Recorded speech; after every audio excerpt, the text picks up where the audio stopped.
네, 비거리와 방향성을 결정하는 이것이라는 주제를 가지고 제가 나왔습니다. 저는 항상 이게 선수들이나 아마추어 분들한테 항상 여쭤보는 게 있는데요. 이게 거리가 사실은 좀 중요하세요? 아니면은 방향성이 중요하세요?라고 이렇게 여쭤보면 한영구 아나운서는 좀 어떤 것 같으세요? 사실 아마추어 관점에서는 방향이 중요하다는 건 알지만 거리를 포기할 수 없어서 좀 집착하게 되는 것 같아요. 저는 네. 거리입니다. 사실 투어 선수들조차도 사실은 대답을 하기가 상당히 좀 어려운 것 같아요. 어느 하나 놓치면 안 되는 부분들이기 때문에 이 부분을 가지고 제가 이제 주제를 가지고 나왔는데요. 일단은 방향성과 이 거리에 대해서는 누구나 다 욕심이 있을 거라고 생각을 해요. 골퍼라고 하면. 그렇기 때문에 제가 오늘 알려드리는 레슨 내용을 들어보시면 생각보다는 내가 그거를 좀 잊고 있었구나, 아니 잊어버리고 있었구나라고 생각을 하실 수가 있을 것 같아요.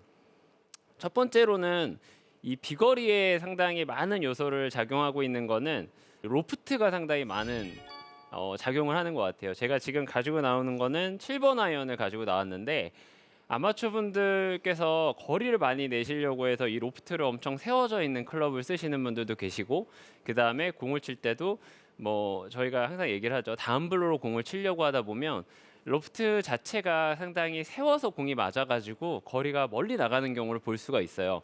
그렇기 때문에 이 거리에 대해서는 로프트가 상당히 많은 역할을 하고 있다라고 생각하시면 될 거고요. 두 번째로는 저희가 방향이라고 했잖아요. 이 거리와 방향이 잡혀야 되는데 이 방향 같은 경우에는 클럽 페이스가 어떻게 맞느냐에 따라서 구질이 결정이 된다라고 볼 수가 있을 것 같아요. 그래서 클럽 페이스가 열리고 닫히고에 대한 그 레슨 주제를 제가 여러분들한테 말씀을 드릴 거니까요. 오늘 레슨을 끝까지 함께 하시면 로프트에 대한 거리, 그 다음에 이 방향성에 대한 클럽 페이스의 오픈과 크로즈에 대한 느낌을 좀 쉽게 알 수가 있을 겁니다. 그 전에 제가 먼저 레슨을 해드리기 전에 일단 한영구 아나운서가 공을 또 치시니까 네. 한번 보고 그 어, 다음에 제가 한번 설명을 좀 드리면 좋을 것 같아요. 사실 이렇게 도입부에 제가 네, 테스트 점검을 받는 경우는 없었는데. 네. 예. 네. 자, 셋업 딱 잘 돼 있으시고요. 한번 그냥 공을 가볍게 한번 쳐보셔도 될 것 같아요. 네.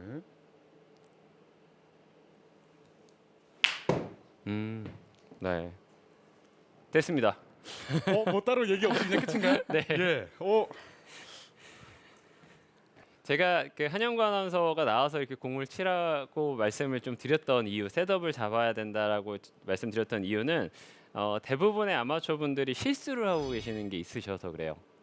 이 로프트에 대해서 실수를 많이 하고 계시는데 제가 먼저 거리를 내기 위해서는 로프트가 많이 세워져 있어야 된다라고 말씀을 드렸는데, 그렇다고 너무 과도하게 세워져 있는 거는 오히려 비거리에 영향을 좀 더 안 좋은 영향을 줄 수가 있기 때문에 여러분들이 이제 참고를 하셔야 되는데, 저는 오늘 레슨을 할 때 어떤 스윙 동작을 해가지고 뭔가 변화를 준다라기보다는 습관적인 패턴을 좀 바꾸셔야 된다라고 설명을 좀 드리고 싶어요. 아, 전부 다 그런 건 아니시겠지만 그래도 대부분의 아마추어 분들이 그 놓치고 갈 수 있는 그 은연중에 실수를 하고 계시는 부분들을 제가 좀 설명을 드리면서 바로 잡고 가도록 하겠습니다. 첫 번째는 이 로프트, 저희가 세팅을 잘해야 된다고 항상 얘기를 해요. 셋업을 잘해야 된다라고 얘기를 하는데, 잘 보세요. 지금 현구 아나운서도 공을 칠 때 보면 어드레스를 하고 그 다음에 손의 위치가 너무 자연스럽게 왼손으로 가 있어요. 왼쪽으로. 맞아요.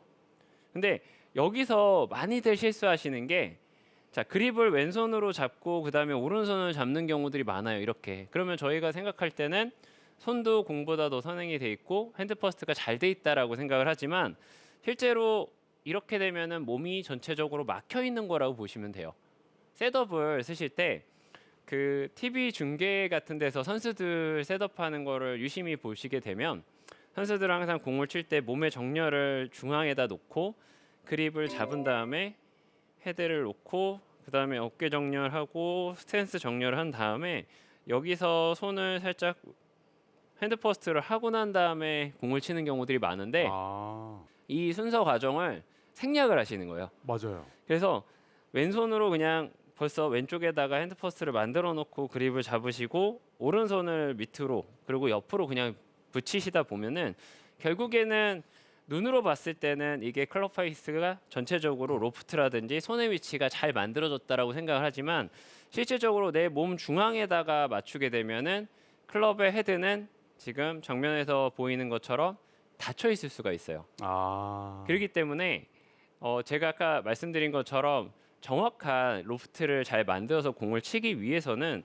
몸의 중앙에다가 정렬을 먼저 해놓고 그 다음에 그립을 잡는 게 가장 중요한 첫 번째가 될 수가 있습니다. 그래서 항상 공을 칠 때는 헤드를 놓고 그 다음에 그립을 잡은 다음에 그 다음에 몸의 정렬을 만들어 놓고 여기서 핸드 퍼스트를 하시는 거는 아주 바람직하지만 이거를 먼저 만들어 놓고 들어가다 보면은 결국에는 몸이 오른쪽을 가리키고 막혀 있는 상태에서 손을 이걸 스퀘어를 만들기 위해서 돌리는 경우들이 있어요. 지금처럼. 아, 네. 네, 그래서 이렇게 스퀘어를 만들어서 공을 치시다 보면 결국에는 공을 칠 때 이런 식으로 좀 훅이 날 수가 있는 거죠.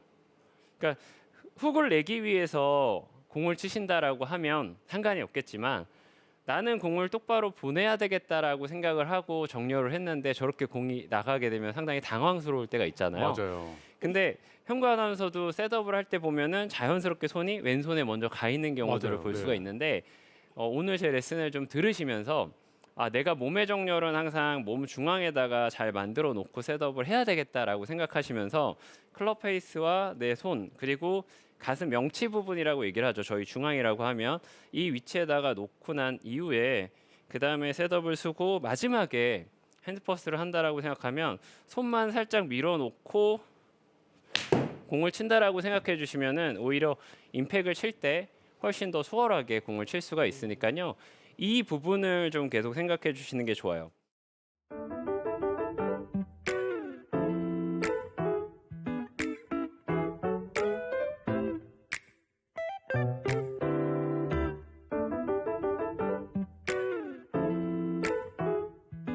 아마추어 분들이 처음에는 어드레스 때 아주 잘 잡아서 셋업을 하셨어요.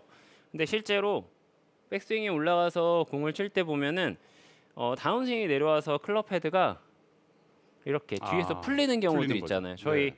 그 캐스팅이 된다라고 얘기를 해요.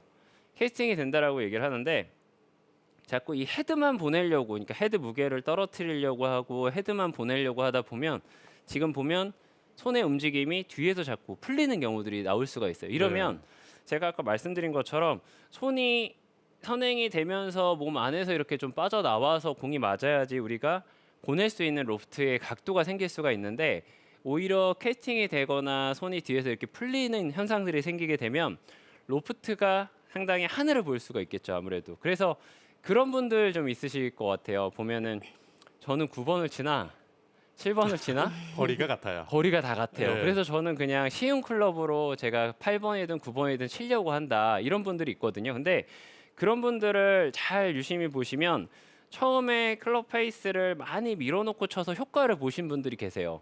근데 실질적으로 결국 시간이 지나면 손이 풀리는 건 똑같다는 거죠. 공을 칠 때. 그래서 처음에 셋업을 쓰신 상태에서 이 손을 핸드퍼스를 잘 만들어 놨다라고 생각하면 항상 공을 칠 때는 내 왼쪽 허벅지 쪽으로 왼손이 항상 지나간다라는 생각을 해주셔야 돼요. 공이 맞고 끝나는 게 아니라 그냥 공은 우리가 그 어떤 그 백스윙에서 임팩트 지점을 그냥 지나가는 거라고 생각을 하셔야지 임팩트에서 끝났다라고 생각하면 결국에는 공을 칠 때는 이런 식으로 브레이크가 걸릴 수밖에 없어요. 그래서 유난히 드라이버를 칠 때 공이 안 맞거나 아이언 칠 때 뒷땅이 나오는 경우는 손이 이렇게 브레이크가 걸리는 경우들이 많아요. 그래서 로프트가 브레이크가 걸리면 로프트가 어떻게 되죠? 뒤에서 제껴지게 되죠. 그렇죠. 제껴지게 되면은 원하는 만큼의 거리를 내보낼 수가 없어요. 지금 보면 손이 이렇게 브레이크가 걸리면은 헤드는 보내지만 이거는 로프트가 벌써 하늘을 볼 수밖에 없기 때문에 네. 제 원하는 거리, 제 거리를 낼 수가 없다는 거죠. 그러면 어떻게 해야 되냐? 제가 손을 지금 이렇게 브레이크 거는 게 아니라 몸이 돌면서 빠져야 돼요. 이렇게 아주 간단한 건데 아마추어 분들이 힘이 들어가고 잘 치고 멀리 치려고 하시다 보니까 결국에는 공이 맞을 때 아까 제가 말씀드린 것처럼 손을 왼쪽에 넣어놓고 이렇게 지금 놓으셨어요. 그리고 백스윙 들었다가 공을 치려고 하시면 결국엔 막히기 때문에 손을 보내시는 동작이랑 똑같다고 생각하시면 돼요. 그래서 왼손이 내 몸 안에서 지나가게 되면은 저희가 항상 그 레슨할 때 얘기하는 거는 손이 선행이 돼야 된다라고 얘기를 해요. 선행이 된다라는 거는 공보다 앞으로 지나가야 돼요. 이런 식으로. 그래야지만 내가 원하는 만큼의 로프트라든지 힘 전달을 할 수가 있기 때문에 거리를 조금 더 편안하게 보낼 수가 있다라는 거죠. 투어 선수들과 일반 아마추어 분들의 가장 큰 차이점은 아이언을 칠 때 손을 잘 끌고 들어와서 선행이 되느냐 안 되느냐의 차이가 엄청 크다고 저는 생각을 해요. 그렇기 때문에 이 로프트에 대한 느낌은 제가 지금 방송에서 말씀을 드리지만 이걸로 진짜 잘 표현이 될 수 있을 것 같아요. 이 동작이 생기면 그 다음에는 치키닝이 생길 수가 있고요. 치키닝이 되다 보면은 내가 원하는 만큼의 스피드를 낼 수가 없기 때문에 거리가 날 수가 없어요. 근데 제가 지금 보면은 손목을 잡은 게 아니라 그냥 지금 어깨나 팔 쪽을 잡게 되면 몸이 전체적으로 이렇게 크게 돌아갈 수 있잖아요. 예. 이때는 손이 이렇게 선행이 될 수 있는 거예요, 지금. 근데 이 동작을 집에서나 아니면 연습장에서나 연습할 때 이렇게 손이 지나가는 연습을 한번 해보시잖아요.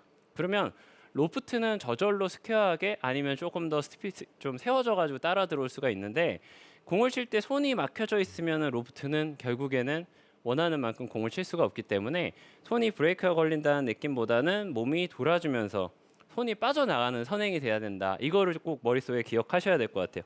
지금 스윙을 한번 제가 보여드릴 건데요. 하프 스윙만 올라가서 다운 스윙이 연결이 되는 걸 보면 왼손이 지금 올라가서 다운 스윙이 내려와서 임팩이 맞고 난 다음에 왼손이 지나가는 거를 제가 좀 과도하게 좀 더 지나간다라는 느낌으로 보여드릴게요. 팔을 이렇게 뻗어가지고 간다라는 느낌으로 제가 하나 더 보여드리면 공을 칠 때 의식적으로도 왼손을 더 밀어준다라는 느낌을 많이 가져가셔야 돼요. 대부분 아마추어 분들이 클럽을 컨트롤할 때 맞고 난 다음에 접히는 경우들이 많지 밀어서 문제가 되는 경우는 많이 없기 때문에 맞아요. 로프트를 그대로 잘 살리시려면 왼손이 크게 이렇게 밀어준다라는 느낌으로 공간이 충분히 나온다라고 생각을 해주시면 훨씬 더 로프트를 쉽게 활용하실 수가 있다는 거죠.